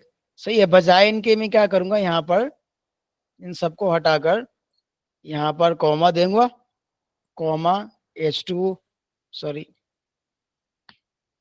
कॉमा और स्पेन। ठीक है। तो उन सब पर क्या होगा, एक ही स्टाइल इम्प्लीमेंट हो जाएगी। उसके अलावा हम देखते हैं क्या होता है यहाँ पर, ID selector, ID select, sorry, class selector. ठीक है। तो जैसे कि हमने पढ़ा था कि भाई क्लास और आईडी में क्या फर्क होता है। क्लास हम उसको देते हैं जो यूनिक नहीं होता, सही है। और हम आईडी उस एलिमेंट को देते हैं जिसको हम यूनिकली देखते हैं, सही है। मिसाल के तौर पर जैसे देखो ये भी हमारे पास हेडिंग है और ये भी हेडिंग है, सही है। अब मैं चाह रहा हूँ कि भाई ये तीनों हेडिंग है, अब मैं चाह रहा हूँ कि भाई सिर्फ इनकी जो स्टाइल है वो चेंज हो जाए, सही है, और इनकी स्टाइल चेंज ना हो। तो मैं इसको क्या दूंगा भाई, आईडी दूंगा।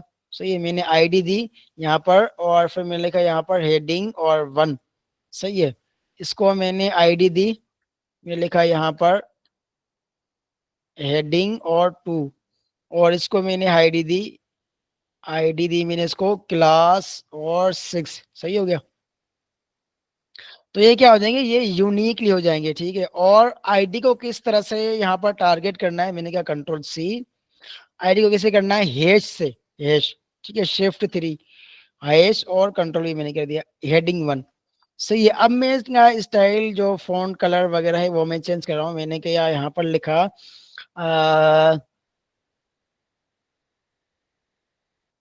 मैं यहाँ पर लिख रहा हूँ फॉन्ट और साइज। फॉन्ट साइज मैंने दिखा यहाँ पर 13, 10 पिक्सल लिख रहा हूँ, थोड़ी छोटी कर लेता हूँ उसको, ठीक है। और उसके अलावा मैंने दिया हैश और हेडिंग टू, सही है। यहाँ पर लिखा हुआ है हेडिंग टू, मैंने कॉपी किया और यहाँ पर मैंने पेस्ट कर दिया। और यहाँ पर मैं इसकी दे रहा हूँ फॉन्ट साइज, और यहाँ पर मैं इसको दे रहा हूँ 30 पिक्सल, ठीक है। उसके बाद अलावा मैंने दिया यहाँ पर हैश और क्लास सिक्स, सही है। इनको मैंने दिया फॉन्ट और साइज, मैंने इसको दिया 20 पिक्सल। अब देखते हैं इसके अंदर क्या चेंजेस आई है।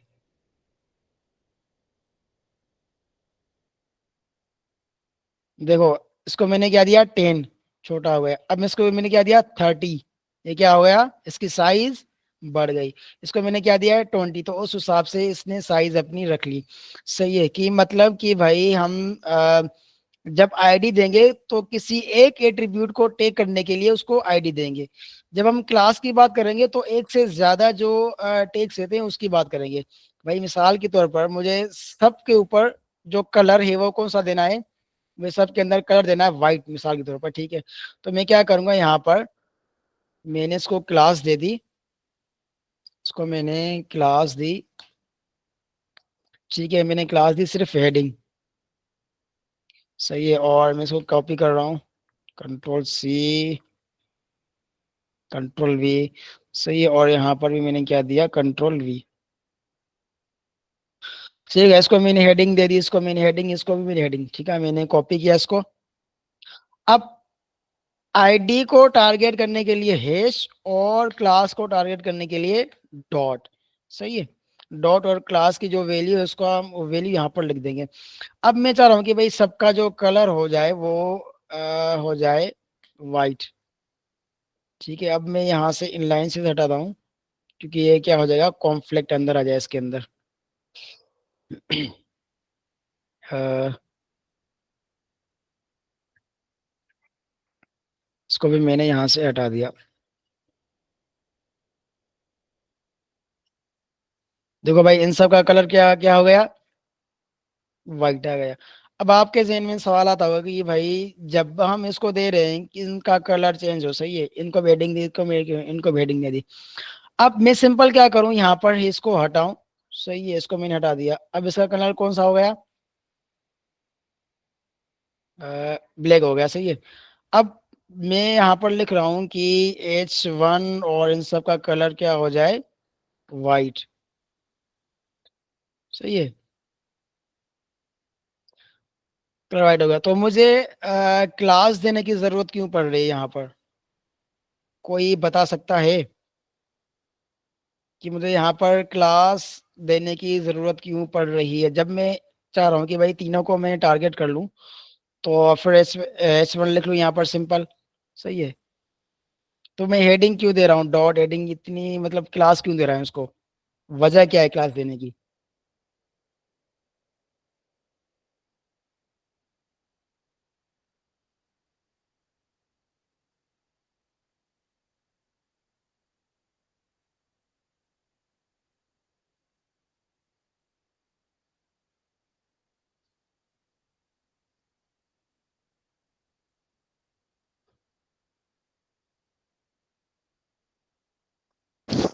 सर थोड़ा रिपीट कर जो था, थोड़ा खबर पे। मेरा सवाल ये है कि जब देखो मैंने इसको क्लास दी है कि भाई हेडिंग, ठीक है, इसको भी मैंने हेडिंग दी है और इसको भी मैंने हेडिंग दी है। हालांकि तीनों क्या है, मेरे पास H1 है। और जब इसको मैं स्टाइल दे रहा हूँ कि तो यहाँ पर क्या आ रहा है कि भाई इसको मैंने H1 कलर दे दिया, ठीक है, यहाँ पर मैंने इसको टारगेट कर दिया क्लास को, सही है, हेडिंग को। अब जब मैं कर रहा हूँ कि भाई मेरे पास तीनों एक ही हेडिंग है, सही है, तो मुझे को क्या जरूरत पड़ रही है कि मैं इसको अलग से क्लास बना लूँ।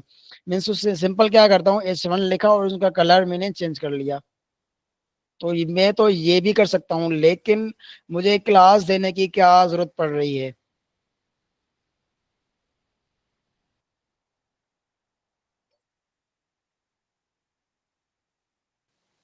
Sir tag multiple tag in कदा क्लास पे आ जाए।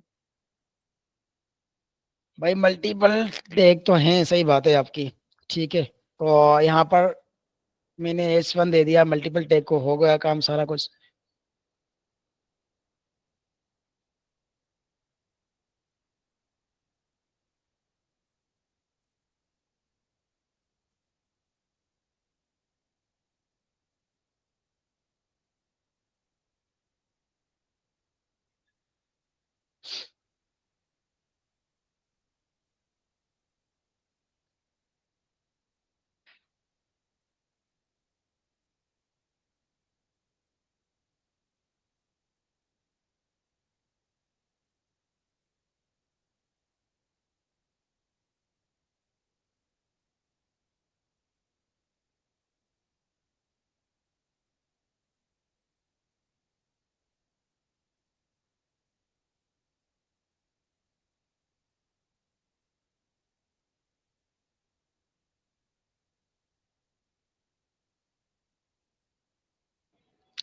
जी बिल्कुल, ऑल टेक्स्ट को कलर देगा, सही है। जी फातिमा ने सही बताया और रोहान ने बिल्कुल परफेक्ट जवाब दिया है। उसके अलावा कोई और H1, H1 होगा तो उसको भी कलर कर देगा, सही है। भाई मिसाल के तौर पर मैं चाह रहा हूँ कि मेरे पास H1 जो है वो एक और H1 है, सही है। यहाँ पर मेरे पास एक और H1 है और इनको मैं यहाँ पर दे रहा हूँ कि भाई दिस इज एक्स्ट्रा टैग। अब देखो यहाँ पर इसके अंदर क्या आ रहा है, एक्स्ट्रा कलर भी इसका क्या आ रहा है, व्हाइट हो गया। अब मैं चाह रहा हूँ कि भाई इसका कलर व्हाइट ना हो, सिर्फ और सिर्फ इन तीनों का कलर व्हाइट हो, ठीक है। तो हम क्या करेंगे, इसको यहाँ से सिर्फ और सिर्फ क्या देंगे, क्लास नहीं देंगे, सही है। मैंने इसको क्लास दे दी और ये H1 मैंने हटा लिया। देखो ये अपनी जगह पर आ गया, सही है, अपनी स्टेट के अंदर आ गया। और ये क्या हो गया, क्लास देने का ये फायदा हुआ कि भाई मल्टीपल जो H1 थी उसको मैंने टारगेट किया, सही है, और उनका मैंने फॉन्ट साइज था वो मैंने चेंज कर दिया और उसका कलर मैंने चेंज कर दिया, ठीक है। तो इस तरह से हम यूज करते हैं कि क्लास को, सही है। अब क्लियर है कि क्लास जो है वो हम क्यों यूज करते हैं और आईडी क्यों यूज करते हैं।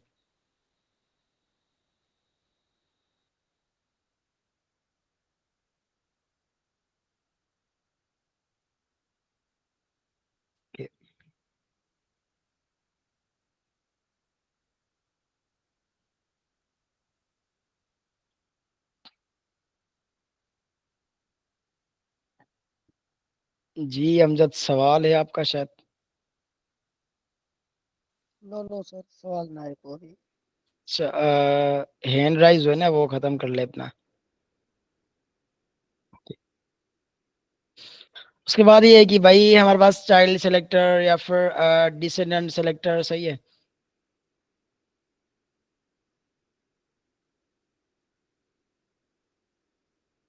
ये सारी चीजें हम यहाँ पर यूज करते हैं। चाइल्ड सेलेक्टर मतलब कि भाई हमारे पास एक टैग है, उसके अंदर एक और टैग है, सही है, तो हम उसको कैसे जो है ना टारगेट कर सकते हैं, सही है। मतलब कि एक पेरेंट चाइल्ड टैग है और एक और क्या है हमारे पास, चाइल्ड टैग है। तो पेरेंट टैग से हम चाइल्ड टैग को कैसे यहाँ पर टारगेट कर सकते हैं। उसके अलावा कि भाई हमारे पास एक पेरेंट है और एक चाइल्ड टैग है, लेकिन पेरेंट जो है ना वो उसके अंदर जितने भी चाइल्ड टैग होंगे उस सबको क्या करेगा, टारगेट कर लेगा।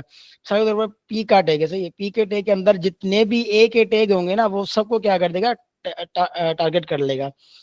उसके अलावा यहाँ पर सिबलिंग्स, सिबलिंग्स मतलब क्या होता है, सिबलिंग्स होता है कि भाई जैसे कि मैंने डेव, सही है, डेव के अंदर सिबलिंग होता है, ये जो H1 है या फिर H1 है, ये सारे के हमारे पास सिबलिंग होती है।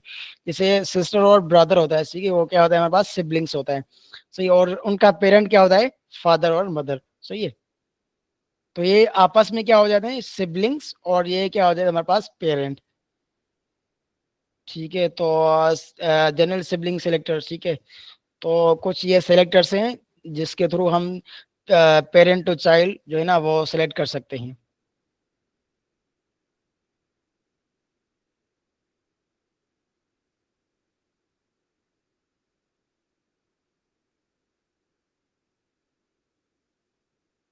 अच्छा जी, ये कुछ रूल्स बता रहा है, ठीक है, कि लास्ट रूल कौन सा है, या फिर स्पेसिफिसिटी किसकी ज्यादा है, या फिर इम्पोर्टेंट कीवर्ड से क्या होता है, ठीक है। ये होती है बेसिकली केस्केडिंग, सही है। तो ये आपका टॉपिक है, आप सबने पढ़कर आना है कल, सही है। कल इसके बारे में सबसे पूछूंगा इंडिविजुअली, भाई आपने किस तरह से पढ़ा है और ये क्या चीज़ है, सही है। तो इस टॉपिक को कल तक रखते हैं। आगे चलते हैं, इनहेरिटेंस, भाई parent child, why use external style sheet.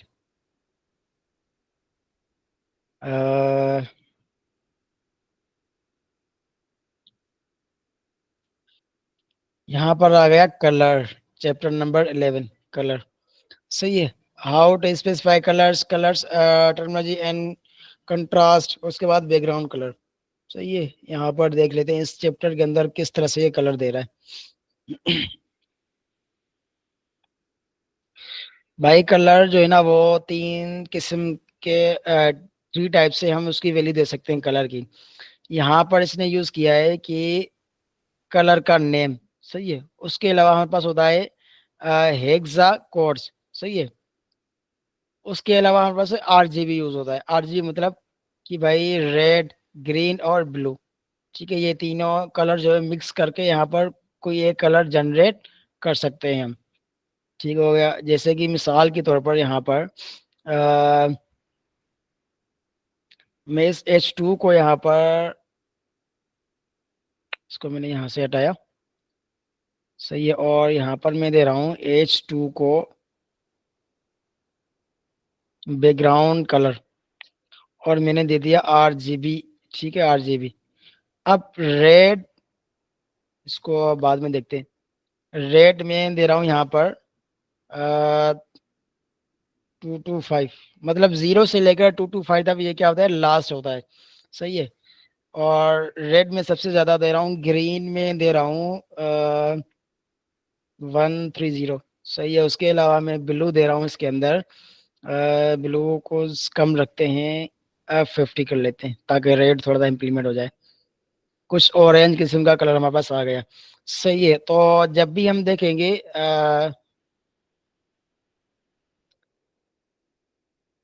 ये टैग है, जिससे नेक्स्ट टैग, सही है। तो इसका कलर थोड़ा सा इस बाकियों से चेंज हो गया, अब थोड़ा सा इसको चेंज कर लेते हैं, ताकि इसको कर लेते हैं 1, सही है, थोड़ा सा कलर चेंज हो जाए।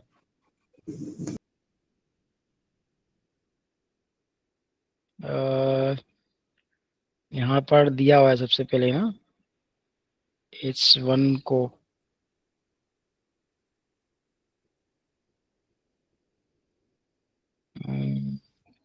H2 के अंदर क्या लिखा हुआ है, this is a block level element, this is block level element। और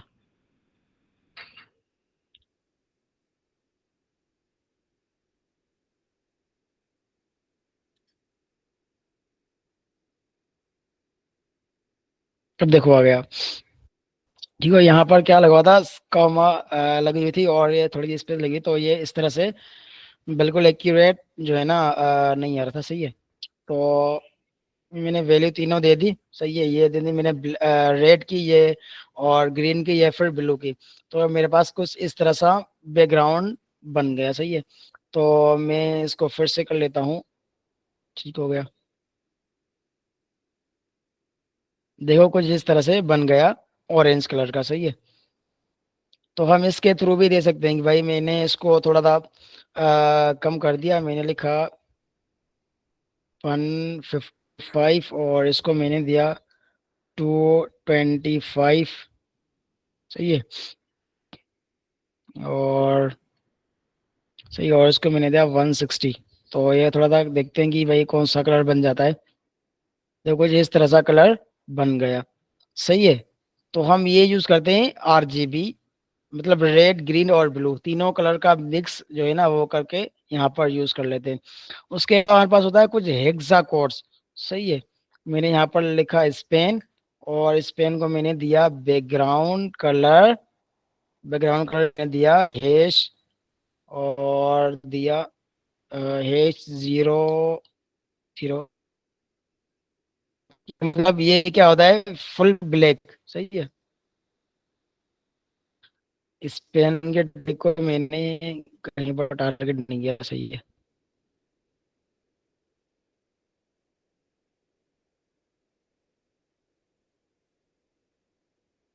इसका कलर, इसको यहाँ पर कलर देते हैं वाइट कलर। ये देखो कुछ इस तरह से आ गया, सही है। कि ये स्पेन का टेक था मेरा, और इसको अब मैंने बैकग्राउंड क्या दिया, ब्लैक, और इसका मैंने कलर कौन सा दिया, वाइट।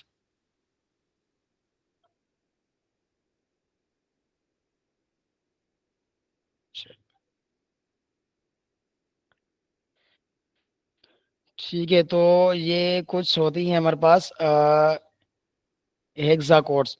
उसके अलावा हम क्या करते हैं, इसको सिर्फ नेम ही देते हैं। नेम कौन सा है हमारे पास, वाइट, सही है। मैंने इसको वाइट दे दिया, तो ये क्या हो जाएगा, वाइट ही आएगा, सही है। मैंने इसको नेम दिया ब्लू, सही है। नहीं बल्कि ये वाइट ही रहने देते हैं।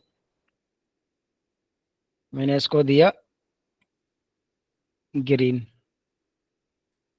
ठीक है, ग्रीन दिया मैंने। अब देखो यहाँ पर कुछ इस तरह से आ गया, सही है। तो बेसिकली तीन किस्म के होते हैं वैल्यू कलर्स के। एक होता है हमारे पास आरजीबी के अंदर, और एक होता है हमारे पास हेक्सा कोड्स के अंदर, और एक होता है हमारे पास नेम के अंदर।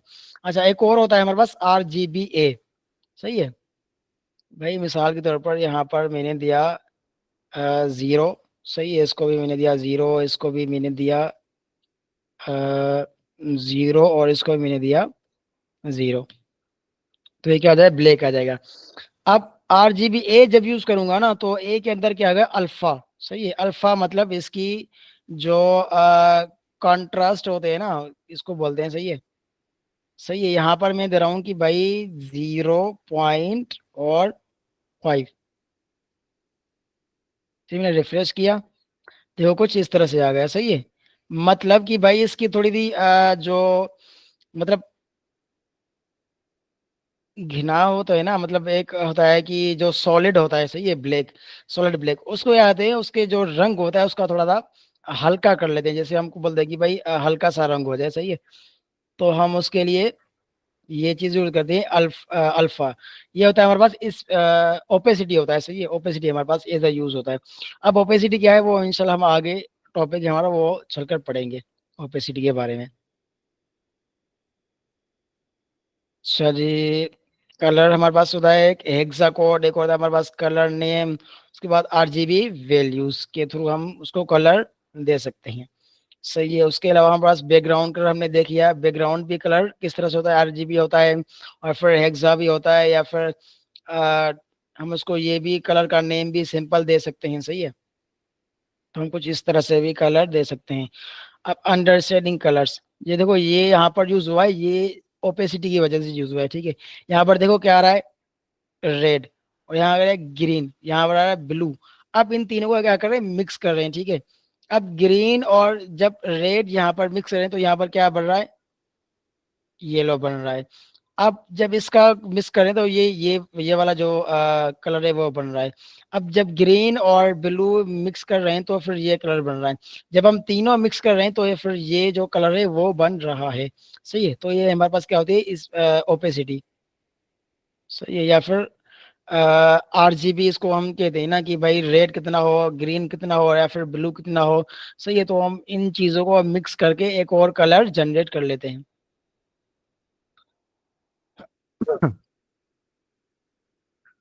उसके अलावा यहाँ पर कंट्रास्ट होता है। सही है, कंट्रास्ट मतलब मैंने आपको बताया कि भाई ये क्या है, पहले सॉलिड है। सही है, उसके बाद थोड़ा सा लो कंट्रास्ट। सही है, उसके बाद मीडियम कंट्रास्ट। सही है, कि भाई यहाँ पर ये क्या है, सॉलिड कलर है ब्लैक का। उसके बाद थोड़ा सा नॉर्मल कलर, बिल्कुल मतलब एक जो कलर है ब्लैक, उसको थोड़ा सा हल्का कर ले। सही है, तो ये इस तरह से आएगा। अब मीडियम का आ जाएगा तो फिर इस तरह से कुछ आ जाएगा। सही है, तो ये हमारे पास ये होता है कंट्रास्ट। और वो किस तरह से होता है, ओपेसिटी के अंदर आता है। सही है भाई, मिसाल के तौर पर यहाँ पर हमने क्या दिया है, आरजीबी है। सही है, अब इनका मैंने कलर क्या किया है, बैकग्राउंड कलर ग्रीन किया है। अब ग्रीन किया है, मैं क्या कर रहा हूँ भाई, ओपेसिटी इसकी क्या होनी चाहिए, ओपेसिटी होनी चाहिए 0.7।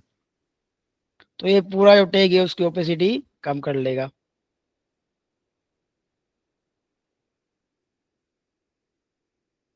कौन सा एलिमेंट था, स्पेन का। सही है, 0.7। आज मैंने बताऊँ 0.2, मैंने रिफ्रेश किया, देखो कुछ इस तरह से आ गया। सही है, ये होता है हमारे पास कंट्रास्ट। सही है, जिसको हम ओपेसिटी के थ्रू हैंडल कर लेते हैं। अब मैं इसको ओपेसिटी 0 कर दूंगा ना, तो ये बिल्कुल गायब हो जाएगा। सही है, ये बिल्कुल कहाँ पर है, गायब हो गया। लेकिन है सही, लेकिन हमें नजर नहीं आ रहा। क्यों क्यों नजर आ रहा, क्योंकि हमने इसकी ओपेसिटी वो 0 रख दी है। अब ओपेसिटी कहाँ से लेकर कहाँ से होती है, 0 से लेकर 1 होती है। उसके अंदर पॉइंट्स होती है, 0.1, 0.2, 0.3, 0.5, 0.6, 0.7, 8, 9, और उसके बाद 1 होता है। सही है, मैंने दिया 0.3 दिया। सही है, तो ये थोड़ा कुछ देखने को मिलेगा हमें, जगह यहाँ पर इस तरह से। और मैंने यहाँ पर इसको पूरा 1 दे दिया, तो क्या हो जाएगा, ये इसको फुल जो कलर था उसका वो इम्प्लीमेंट हो जाएगा यहाँ पर। सही है, तो ये होती है हमारे पास ओपेसिटी। सही है, जैसे को इस तरह से कुछ दिखा हुआ है। सही है, कि भाई हम चाह रहे हैं कि ये जो बैकग्राउंड वाला कलर है और इसके ऊपर मैंने कलर दिया है ब्लैक, तो मैं चाहता हूँ कि भाई बैकग्राउंड वाला कलर भी नजर आ जाए और ये जो ब्लैक कलर है वो भी नजर आए। तो मैं क्या करूंगा, इस ब्लैक कलर की ओपेसिटी थोड़ी सी कम कर दूंगा। तो क्या आ जाएगा, जो बैकग्राउंड कलर था वो भी दिखने को मिल जाएगा मुझे। ठीक है, जैसे कि यहाँ पर देखो, इसका कलर कौन सा है भाई, रेड। तो इसका कलर कौन सा है, ब्लैक। अब मैं चाह रहा हूँ कि भाई इसका ओपेसिटी थोड़ी सी कम कर लूँ, ताकि जो बिहाइंड द सीन जो हमारे पास रेड है बैकग्राउंड कलर, वो भी नजर आ जाए। तो मैं क्या करूंगा, इसको ओपेसिटी थोड़ी सी कम कर लूंगा। ठीक हो गया। ये एच एस एल क्या होता है, एच एस एल भी इस तरह से होता है जैसे हमारे पास आरजीबी ये यूज होता है। सही है, 0.7 फिर 7.8। सही है, एच एस एल इस तरह से कुछ यूज होता है, एच एस एल भी। और एच एस एल है मतलब इसके अंदर भी ओपेसिटी है। सही हो गया, और आगे चलते हैं। अच्छा, क्लास को यहाँ तक रखते हैं। सही है,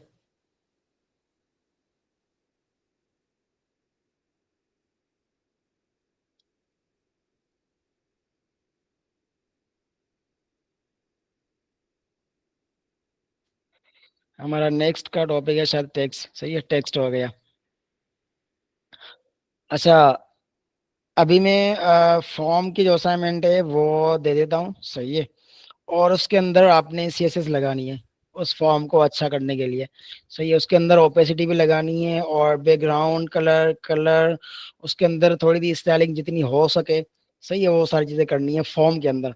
और सब ने पीरियडिक टेबल बनानी है, वो अभी मैं भेजता हूँ। सही है, वो भी बनानी है, और ये फॉर्म भी बनाना है। सही है, फॉर्म थोड़ा सा सिंपल ही होगा, इतना ज्यादा नहीं होगा, लेकिन पीरियडिक टेबल लाजमी बनानी है क्योंकि इसके अंदर बहुत सारी प्रैक्टिस है। सही है, वो लाजमी बनानी है। और उसके अलावा मैंने आपको एक और असाइनमेंट दी है, वो है केस्केडिंग। सही है, केस्केडिंग क्या होता है, आप सबने पढ़ करानी है। उसके अंदर मैं थोड़ा सा ओवरव्यू दे देता हूँ कि उसके अंदर होता है स्पेसिफिसिटी होता है। सही है, उसके बाद जो रूल्स वगैरह होते हैं, और फिर इम्पोर्टेंट का टैग होता है। ठीक है, इंटरनल एक्सटर्नल और इनलाइन सीएसएस। ठीक है, तो इन सब का जो रूल्स होते हैं ना, और उन उन रूल्स को हम बोलते हैं कैस्केडिंग। तो रूल्स क्या होते हैं वो आप सबने बताने हैं, ठीक है। क्लास को यहाँ पर रखते हैं। अच्छा, अगर किसी का कोई सवाल है तो पूछ लें।